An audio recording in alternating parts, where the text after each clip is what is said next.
everybody. This is Silvio Canto in Dallas, Texas on Friday, April 14th, with the music of my good friend Carlos Guedes. We start another show. You know, one of the things that we like to do in our show is introduce you to new authors and people in our community who are making a difference. You may remember about a year and a half or so ago, I think it may have been maybe 1 or 2 years ago, we had Andrea Amazon on our show. She's a lady from Chile who's written several books, and it was through Andrea that I got this information about the lady that we're going to talk to today, Nilsy Rapalo. She is an author. She's originally from Colombia, and she's written books in the area of self-help or self-development. So we're going to talk a little bit about that, about what she does, and we'll listen to her story and talk about some of the goals that she has and some of the plans and ambitions that she has to take her message and her books out to more and more people. So let me say hello to Nilsy Rapalo, who's joining us today. How are you, Nilsy? I'm very happy to be with you and, of course, sharing this important message with all your friends and on the virtual world. Well, thank you very much. It's very nice of you to join us. You know, our friend down in Chile was the one who connected us a couple of weeks ago. Have you spoken with her recently? Yes, we have been in contact regarding the details, and in fact, she was who told me the news about the book festival results, and, you know, we have been in contact all these days. Well, we send her warm regards all the way from Dallas. I think she's going to be in Chile for a little bit longer, but we wish her well. We're certainly looking forward to her family returning to the U.S. soon. Well, you are a very interesting person with what you do. So why don't we begin, Nilsy, by you telling us who you are and where you're from, and just give us a little story about you. Well, again, my name is Nilsy Rapalo, and I came from Colombia in 2000. I have been working with the Hispanic community in San Francisco for 2 years, and then in South Carolina, because I am a psychologist. I see all kind of diagnoses, and I see all kind of people, of course, even Chinese, people that are from Brazil, but the majority of my patients are Hispanics. Basically, I provide treatment in trauma, depression, anxiety, bipolar, different mental conditions. But parallel to my work as a psychologist, I start writing and I start doing radio shows, basically to help people to know more about different mental health conditions, but also to learn about what is life coaching world, where right now is kind of new for some communities, but it's basically working with them and helping clients to close the gap with where they are and where they want to be. Then my work in the United States, and I have been working with communities as a psychologist for 21 years, is just help. It's just be a light. It's just help them to find the path. Yes. And for this purpose, you've written a book.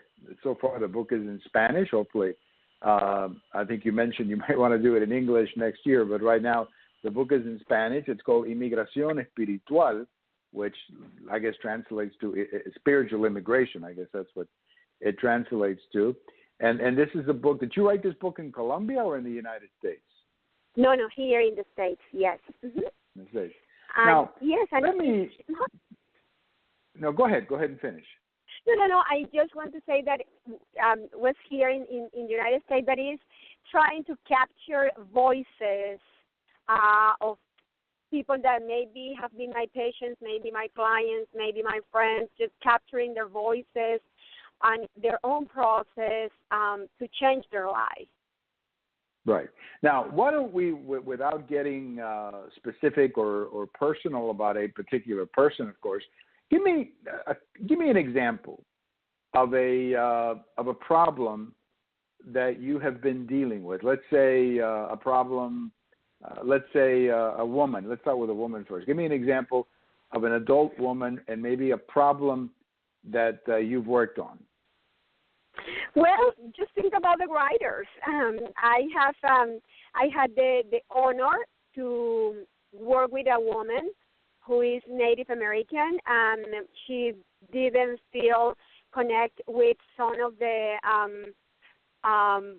process of the writers in the American world. Of course, even she's American, but for her was finding the opportunity to get through coaching the process to get her book.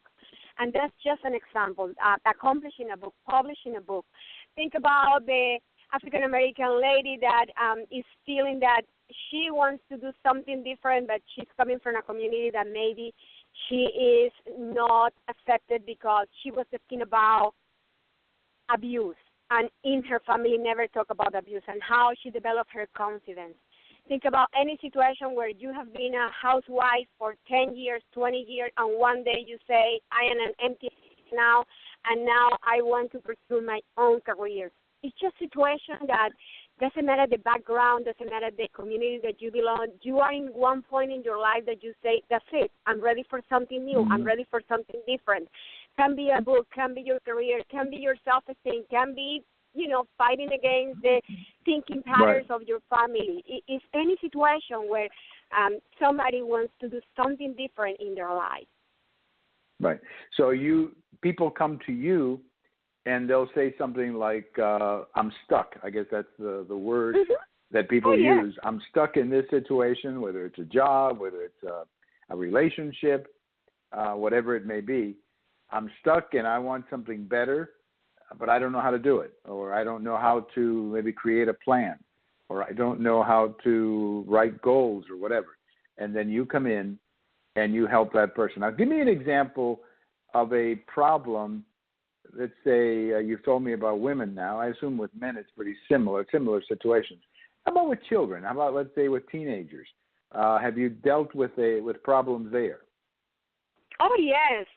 I'm thinking about kids that they are entrepreneurs, that they want to do business, and their family are discouraging them to achieve their goals, like maybe because they want them to be a worker or a lawyer or a doctor, and these kids maybe have other dreams and they have other passions, and they come to me and they are stuck because they are feeling that family is pressuring their decisions, they are imposing their parents, you need to work, you need to do this, and maybe they want to be something different. Then imagine how facilitate that space and how help the family to dialogue to be able to, help that teenage find their own light and to embrace their passion. The challenges that are real for them. Mm-hmm. Sure. Especially I agree with you. I think especially coming from another country when people are maybe old-fashioned or more traditional, Mm-hmm. No, I agree. I can see where that could be a very interesting challenge. I remember a few years ago reading about some women here in the United States who had come to the United States from other countries and who were having problems because their husbands didn't want them to learn English because, so there's challenges like that all the time. And I think what you do as a life coach is that you get very close. I mean, your success, I would assume, depends on how much honesty and how much confidence there is between you and the client or the patient that you're working with. I mean, you have to be very much together. You have to be on the same page, as they like to say in English. And so that you can be as honest with them, but they have to be honest with you because they have to share with you their problems. Now, let me ask you about your work as a life coach at this organization, Wellness and Beyond. Is that your organization, or is that a company that you work with?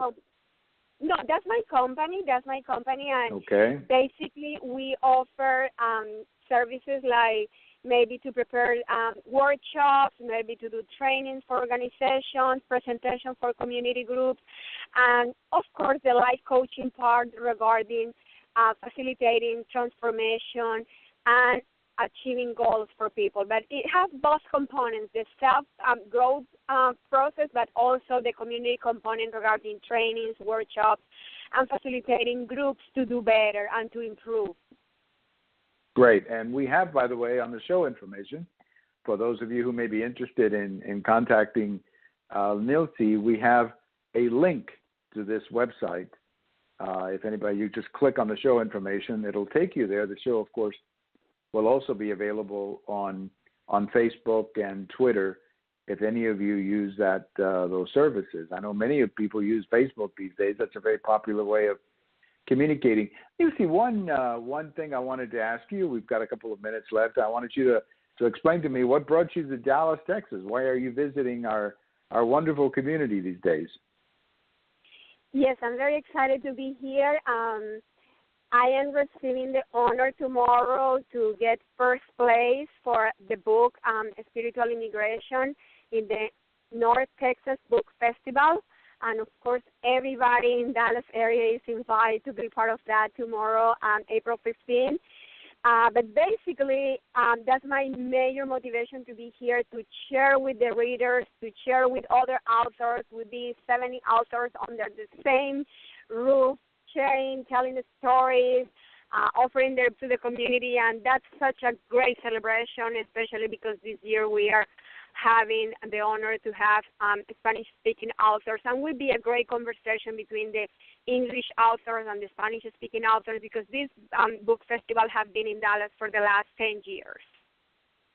Well, that is really a great honor, and I congratulate you on that honor. I think it's well-deserved, I'm sure. Even though I haven't had the pleasure or the time to read your book yet, I'm sure that it's a great book, and I'm sure you deserve the great recognition that you're going to get. We've got about a minute left. Is there anything that you would like to say that we didn't cover, Nilsy? Well, always I empower people to find the time and the space to write. Please take the time to capture your ideas, your feelings, even if it's just one sentence, even if it's just one paragraph, one page, but take the time to capture your ideas, capture what's going on in your mind, because then you can see out of your mind what's going on and how you can see things in a different way. Writing is a gift, and that's one of the gifts that make us human beings. Absolutely. Well, I have to ask you then, who's your favorite writer? That's not fair, because I have a lot of, but of course, Gabriel Garcia Marquez has inspired my life, because I am from the Caribbean area in Colombia. Right. It's just part of my blood. But of course, I have the pleasure to read any author, and each author is offering you something different. Could be fiction or non-fiction, but every author brings you to a different world. All right, so you're going to be very diplomatic and tell me that you like all of them. That's good. I like that. I think that they're all very good. I'm sure they're all very good. Well, Nilsy, I want to thank you for your time. I really have enjoyed it a great deal, and it's been a great honor to chat with you. And please, we won't be able to make your presentation tomorrow night because of other commitments, but I will be there in spirit, and I salute you and all the other winners of the festival, but especially you. And I just wish you the best, and I hope that we can have further shows down the road. And I think if I could give you a goal to finish, translate that book to English. I think you're going to find that's going to open up a lot of doors for you and a lot of new potential people that you can reach by doing it in more than one language. So that's my little goal for you, maybe in the next couple of years, if you have the time to do it in English. I think you'll see great benefit from that. But again, I want to thank you. I want to wish you the very best. I want to thank our friend for putting us together, Andrea Mason, for putting us together. I want to thank her for that. And if you speak with her, tell her that you had a good time with me on the show. We had a great time when she was on the show a year or so ago. So please give her my best. Oh, thank you. Thank you so much, Silvio. And this is a great space to share and to interact. And for sure we will be together again. Thank you so much. My pleasure. And please, best of luck, and continue all the great work that you do. Thank you. Thank you so much. All right, Nilsy Rapalo, who is a lady, as you could tell, originally born in Colombia and now lives in the United States. She was trained as a psychologist and has taken that wonderful profession, that wonderful skill, to the book of to the area of helping people with their goals, with their dreams. And I like one thing that she said a lot. One thing that I really liked is that writing is a great way. You know, I had a chance to write a book myself, and it's a challenge. You know, when you write a book, you have to sit down. It's a lot of work, I'll say that much. But when you're finished, when you're holding that book in your hands, and when people are asking you about the book, you really feel like, wow, you know, it's great. You know, people are interested in what I wrote. So as Nilsy was saying, if you have a passion for writing, even if you don't necessarily have a passion for writing, but if you just, you know, if you feel like writing, just sit down and do it. And I think you're going to get so much satisfaction of doing that. Everybody have a wonderful Easter weekend. This is Silvio Canto in Dallas, and we'll see you the next time. Bye-bye, everybody.